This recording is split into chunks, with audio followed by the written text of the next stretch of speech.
What's going on, Husker Maniacs? This is Ethan Bice. This is 4 Hours to Lincoln, where I go over Husker athletics week by week, basically, pretty much. Unless it's crossover season, then it's almost daily. Kind of depends how the season's going. But we just finished baseball, so I wasn't going to do a show until we were done with the tournament. And then I was going to talk about track and field and so on and so forth. So if you have been staying with me on this show, I go through game by game, tournament by tournament, the daily recaps, all that junk.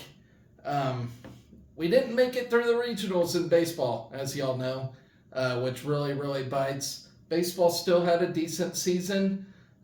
Wish we could have done more, especially against Florida, a team that just should not be in the tournament.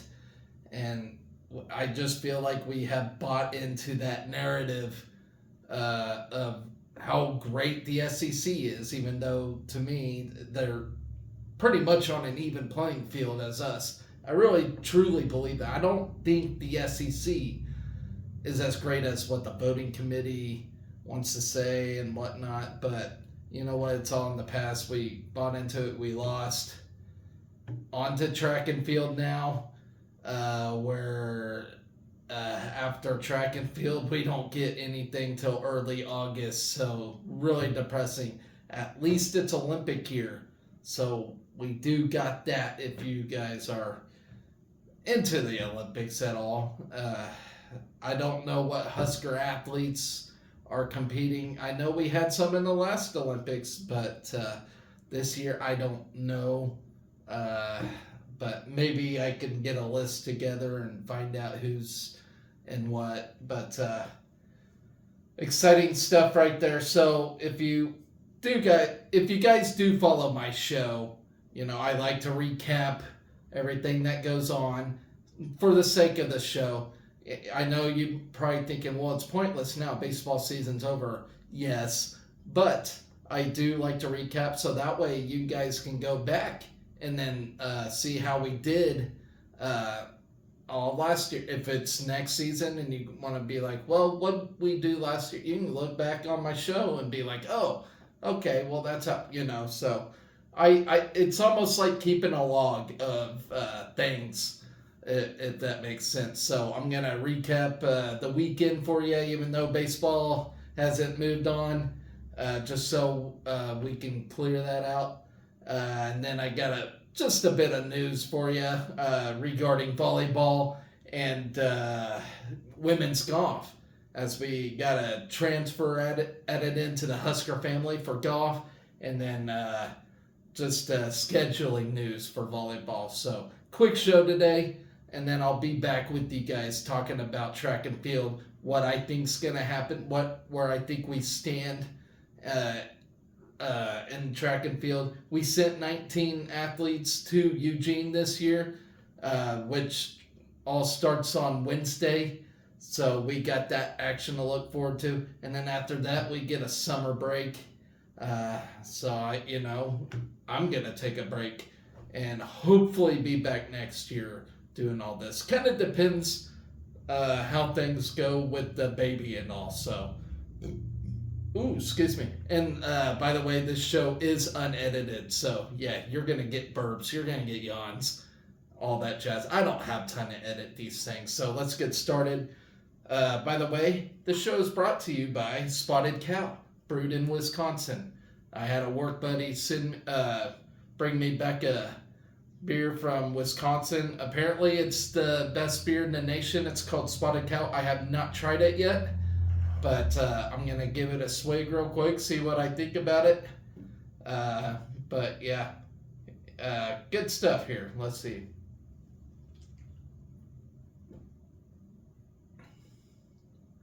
It's not bad.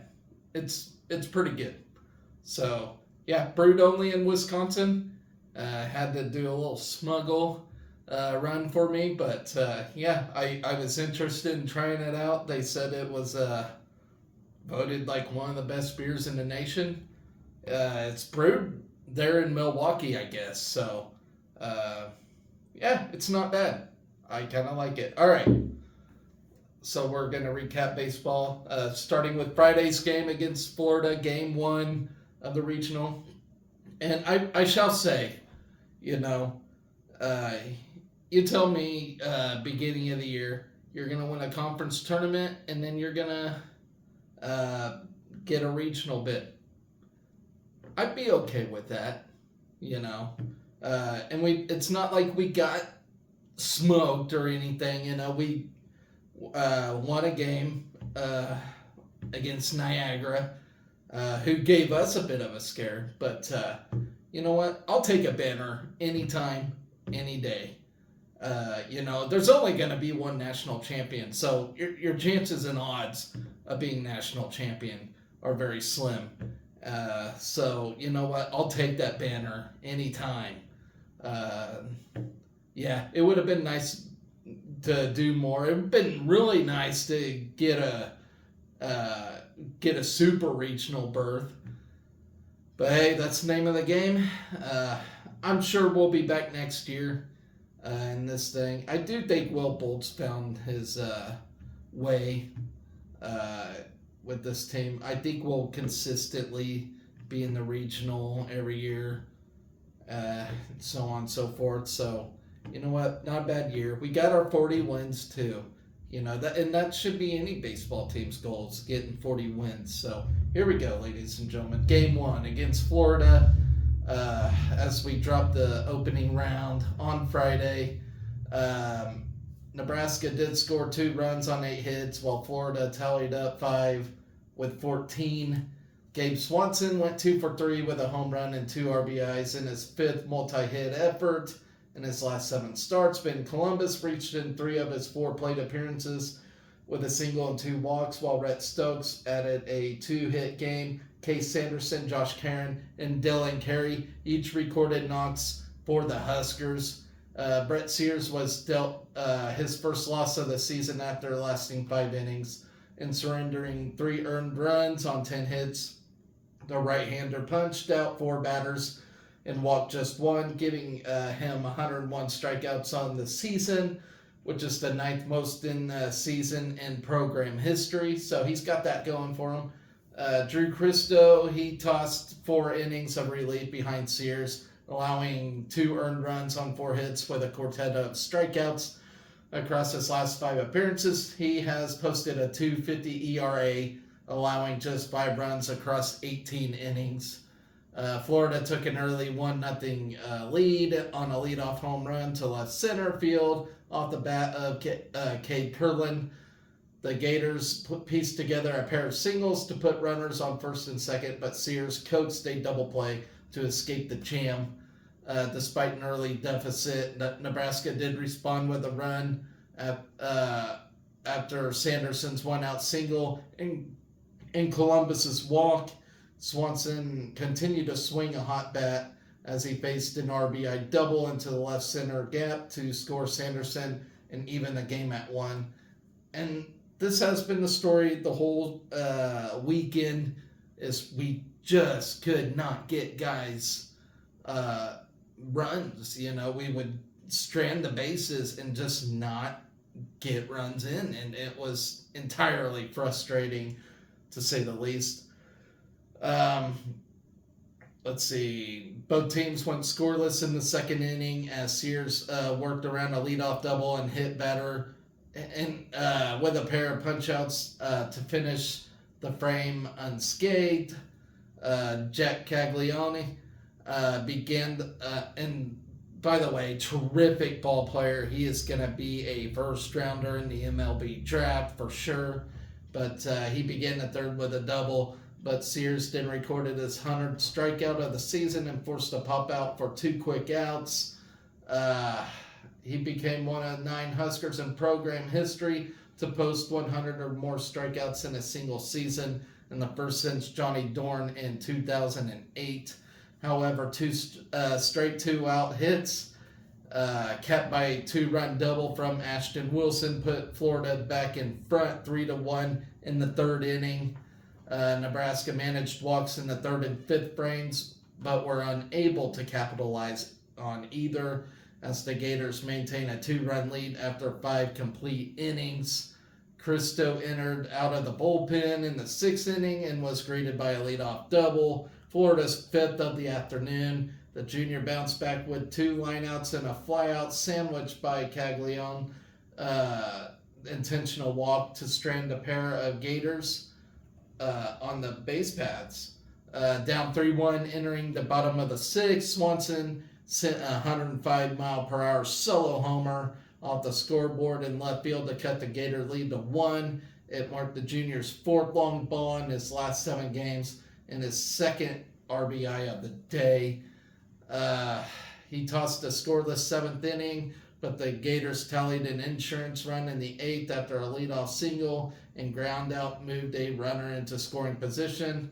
Curlin cashed in once again with an RBI single to right field to give Florida a 4-2 lead. After Sanderson's 10-pitch flyout to begin the bottom half of the 8th, consecutive hits from Karen and Columbus, followed by Swanson's full-pitch walk, loaded the bases. However, a 108-mile-per-hour lineout from Stone and Carey strikeout neutralized the Huskers' threat. Florida added another run in the 9th frame with a solo home run off Cristo to extend its lead to 3. Stokes mustered a 1-out single, but a double play gave the Huskers a 5-2 victory on Friday. So moving on to Saturday, after a depressing game, we get a win against Niagara. Gabe Swanson homered twice for the Huskers as they kept their season alive at the time with a 7-5 victory over Niagara. Nebraska totaled 7 runs on 8 hits with 2 errors, while Niagara scored 5 runs on 7 hits and an error. The Huskers reached a 40-win mark for the first time since 2014 and the 19th time in program history. So we, added another 41 season for ourselves for the 19th time. So, let's get to 20 next year. All right, Swanson finished 2 for 5 with a pair of home runs and now has an extra base hit in 7 of Nebraska's 8 postseason games. It marked Nebraska's first multi-homer game in a regional since Jake Opitz against Eastern Illinois in the 2008 Lincoln Regional. Case Sanderson drove in a team high 4 runs for the Huskers, including a 3-run homer in the 3rd inning. Josh Overbeek reached twice in the leadoff spot, while Tyler Stone and Rhett Stokes each added doubles. Dylan Carey also recorded 2 knocks and was hit by a pitch.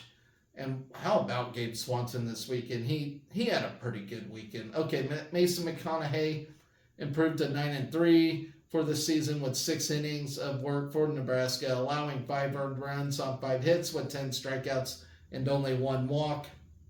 It marked his 2nd straight double-digit strikeout performance, and his 10 punch-outs were the most by a Nebraska pitcher in a regional since Matt Waldron in the 2019 Stillwater Regional over his last 4 starts. McConaughey has punched out 36 batters while issuing just 8 walks. Additionally, Sears and McConaughey became the first Husker pitching duo since at least 1985 to record 90-plus strikeouts in a single season. They are also the first Nebraska duo with 9 or more wins in a season since Tony Watson and Johnny Dorn in 2006. Jalen Worley entered the 7th frame and retired 9 of 11 batters faced across final 3 innings to give the Southpaw his team-high 5th save of the season. Niagara jumped out to an early 3-0 lead after a hit batter. That stressed me the hell out. All right. Single and 3 home run from Eric Radczak put the Purple Eagles in front. They added another run in the 2nd inning after a double and a pair of flyouts, put the Huskers in a 4-run hole. After going quietly in the first 2 frames, Carey began the 3rd with a single up the middle and advanced to 2nd on Riley Silva's 17th sack bunt of the season Overbeek walked on 4 pitches to give the Huskers their runners on first and second with 1 out. Sanderson then sent an 0-1 pitch into the left field bleachers to trim the Niagara lead to 4-3. The ball traveled 379 feet and marked the freshman's 3rd long ball of the season for Nebraska. Once again, Huskers threatened in the 4th inning as Stokes doubled after a 105-mile-per-hour line drive ricocheted off the pitcher and into the outfield. He stole third base but was cut down at the plate on a slow roller to the third baseman to keep the deficit at 1. On the mound, McConaughey held steady as he struck out 5 of 6 batters faced across the 3rd and 4th innings to give him 8 punch-outs on the afternoon. The Huskers captured their first lead of the afternoon in the 5th inning as Overbeek tripled to lead off the inning and was driven in on Sanderson's RBI sac fly. Swanson put Nebraska in front with a 382-foot blast to left field for his 2nd homer in as many days. Niagara responded with a solo home run on the first pitch in the bottom of the 5th to knot the game at 5. Stone began the 6th frame with a double before an errant throw by Niagara's pitcher on Stokes' bunt attempt gave the Huskers a 6-5 advantage. The Huskers managed to load the bases on a hit batter and an intentional walk, but a strikeout ended the inning with Nebraska ahead by 1. McConaughey recorded his 10th strikeout after a 2-out single to end the 6th before Swanson homered for the 2nd time to left center field in the 7th to put Nebraska in front 7-5. Wordley entered the bottom of the 7th and retired the side in order on just 8 pitches. Nebraska threatened once again in the 8th as Carey led off with a single and moved to second on Silva's 18th sack bunt, the most in Division I. However, a strikeout and flyout kept the Huskers off the board to end the inning. And I don't know about you all, but the bunt drove me banana sandwich. There's no business in bunting with 2 outs. There just isn't. You're wasting outs is all you're doing. I'm tired of it. Like, quit bunting the damn ball. I don't know. I digress. I think that is the worst thing we did all season is bunting. You know, nothing against Riley Silva. He's very fast. And, you know, if anybody is to bunt, it would be him because he can almost, you know, beat out the thrower. But I'm just not a fan of it. He comes up to bunt. You know you're going to waste an out. I'm tired of it. Especially in a game like yesterday against Florida where you had to climb back up the lead. You don't want to waste any outs. You know, you want to just keep the cycle going with runs. Try to build, chip away at that lead, but instead we bunt and waste an out every time. And I was quite sick of that. We need to not do that. But you know what? It is what it is. Because I just know when he comes up at the plate, oh, it's going to be another bunt. Oh, we're going to waste another out. You know, I think it's necessary when, you know, it's maybe a 7-5 game, you know, close game, and you're trying to sacrifice a runner, you know, or whatever, but not when you're down by 10. I'm sorry, but you just don't do it. Anyway, I digress. Okay, Wordley worked around a double in the 8th frame and single in the 9th inning to ward off a Purple Eagles comeback to clinch the 7-5 victory. All right, so moving on to yesterday's frustration of a game. Oh my gosh. Okay. We saw our season coming in to an end with the 17-11 loss. It could have been a lot worse. We were chipping away at the very end. Very good effort by the guys to not make it look like a complete blowout. But we just ran out of pitchers is all there was to it. And we just let Florida win the mind game. That's all there is to it. Although Florida did beat Oklahoma State last night, so they actually play in the elimination game, see who gets into a super for next week. So who knows? Maybe they are. I don't know, but they seem to know how to win the mind game right now. But I also liked our chances against Oklahoma State as well, but we just could not get past Florida. It would have been nice to put them away. Okay, so Nebraska totaled 11 runs on 11 hits with 3 errors, while Florida scored 17 runs on 16 whopping hits. Gabe Swanson led the Huskers going 2 for 5 with a 2-run home run and double his 4 total home runs in the Stillwater Regional finish as the most by a Husker in regional play since Matt Hopper in the 2003 Lincoln Regional. So across the postseason, excuse me, I need to wet my whistle here. Okay, across the postseason, the junior finishes 19 for 38 with 6 doubles, 7 home runs, and 16 RBIs. He also ends the season with an extra base hit in 8 of Nebraska's 9 postseason games. Overbeek launched a 2-run blast of his own and drove in 4 runs, while Dylan Carey added a 2-run double in the 6th. Ben Columbus reached in 4 of 5 plate appearances, walking twice and recording a single and double.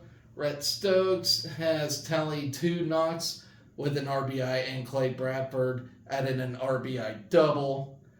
Jackson Brockett fell to 3-3 on the season after allowing 7 runs, 6 earned on 6 hits across 1 innings.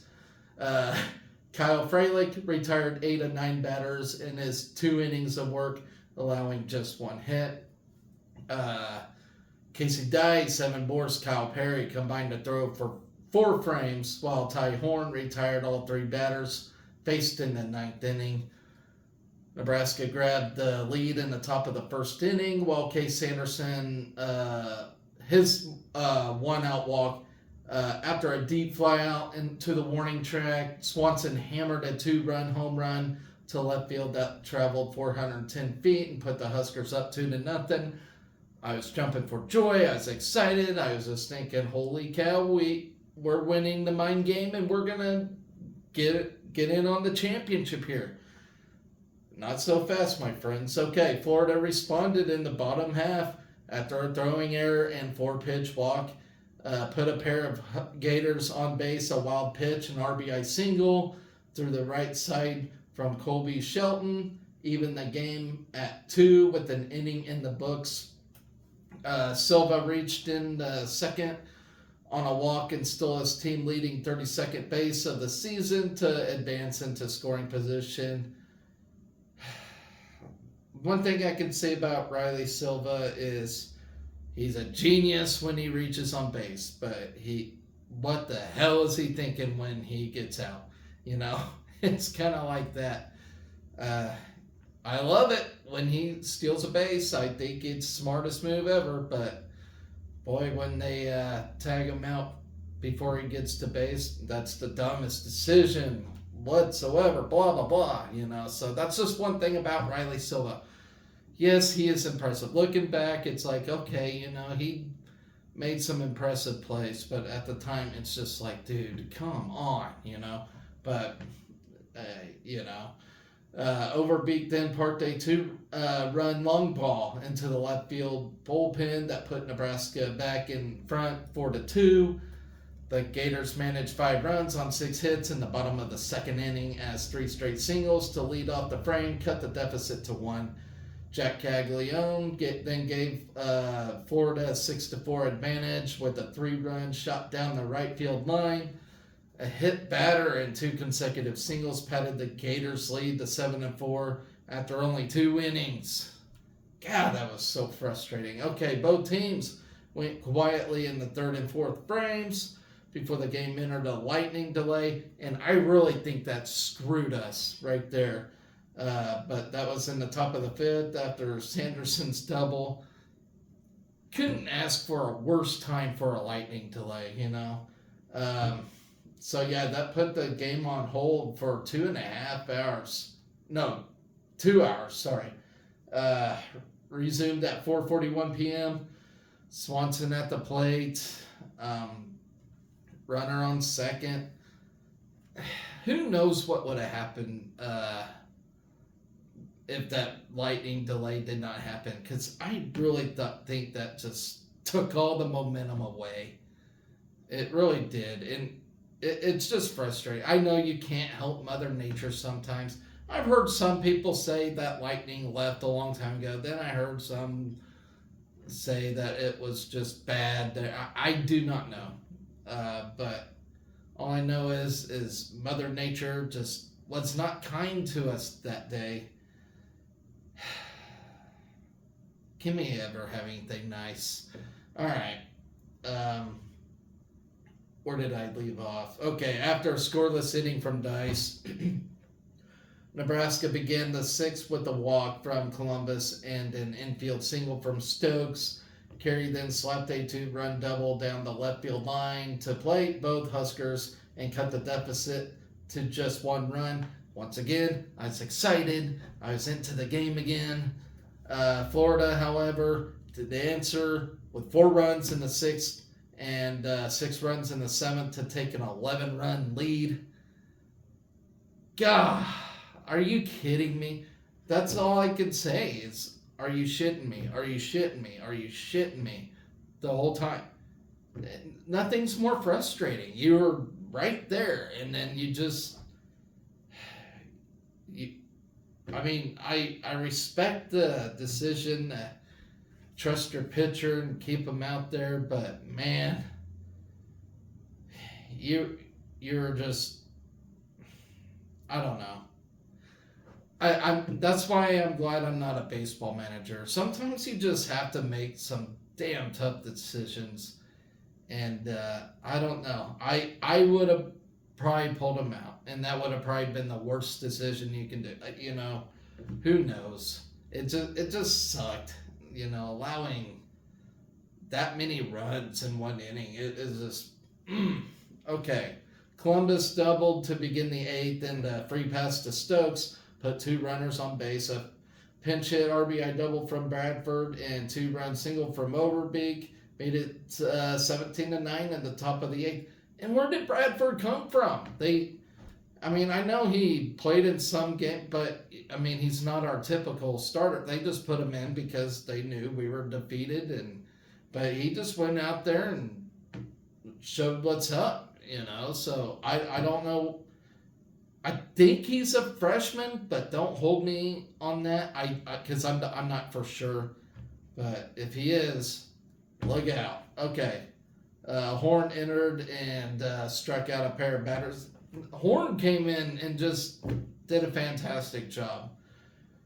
But yeah, he struck out a pair of batters, set down the side in order in the 8th inning for the Huskers after a double from Swanson, RBI knocks from Columbus, and Stokes put Nebraska within 6, but ultimately we fell 17-11. So we conclude our 2024 season with a 40-22 overall record, 18th regional appearance in program history, claimed our first Big Ten tournament title since joining the conference. So you know what? All is well. We got a banner this year. I'm happy with that. You know, of course I want to go and win it all. That's the whole point, is winning national championships. But you know what? Winning conference championships matter too, and that's totally okay. Hopefully we can make a better run next year. So, you know what? All in all, Husker Athletics this year didn't get a single national championship, not even an individual natty, which we annually do. But team-wise, we really didn't do too bad in all our athletics this year. And when my final show that's coming up, after track and field, of course, when I do that, I'm going to name off all the accolades that I can, mention all the All-Americans, maybe get through the all conference players in every sport, recap the season, all that good stuff. So I'm excited to do that with you guys. for my final show coming up. Maybe this Sunday or Monday. Kind of depends where I'm at in life. But yeah, it's really been a fun season, guys. With everything starting from soccer all the way to track and field, top to bottom, it's just been a fun ride, and I've been really enjoying talking to you guys about Husker athletics. I may not be the best talker in the world, but it's always nice to uh, get as much of an audience as I can, just talk about it, because hell, guys, I live here in Kansas. There's not a whole lot of Husker fans around here. But, people here on YouTube that are interested, I can talk to you guys about the Huskers and really appreciate, all the things they do sports-wise. But that's all I got on that. So, anyways, I do got just a few tidbits of news here, starting with volleyball. Of course, we all know we got an excellent volleyball program. We love our volleyball program. And, man, this year's class is going to be amazing. I can't wait till first serve. But speaking of first serve, we're playing Kentucky in the AVCA first serve showcase. That'll be in Louisville, Kentucky. So that's going to be awesome. It's kind of like the kickoff classic for football, but this is for volleyball where the big girls come to play. Of course, you won't see us playing in a football kickoff classic anytime soon. Not until we turn that thing around, but for volleyball, it's going to be really awesome. Going to be at the KFC Yum Center in Louisville, Kentucky. Man, KFC sounds pretty good right now, but I should not have any fried foods at the moment. All right.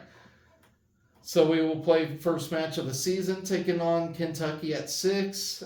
Wisconsin will face Louisville in the second match of the doubleheader. Both AVCA first serve matches will be broadcast on ESPN2. All 4 teams participating in that showcase were ranked in the top 10 in the final 2023 AVCA coaches poll. Nebraska's coming off, of course, 33-2 season. Includes a Big Ten championship and a trip to the NCAA finals where we just got served off the court by Texas. I would like to wipe that from my memory bank. Unfortunately, I don't think I'll ever forget that. That was just terrible. Had to drink on that. Okay. So, Kentucky. I about called them KFC. I'm just thinking of fried chicken too much. Okay. They finished last season with a 21-8 record and reached the NCAA regional semis. The Wildcats ended the season ranked number 10 in the AVCA coaches poll. The teams have met each of the past 2 seasons in non-conference play, with Nebraska winning 3-0 at Kentucky on September 18, 2022, and 3-1 in Lincoln on September 17, 2023. Excuse me. Let's see. This what AVCAC. Okay, this is a quote from somebody, but he says the AVCA is very excited to bring together 4 teams of this caliber to get the new season started. AVCA CEO Dr. Jamie Gordon said, AVCA First Serve offers another way to showcase the sport and continue the momentum from the record-setting 2023 season. Of course, we had a big part of that.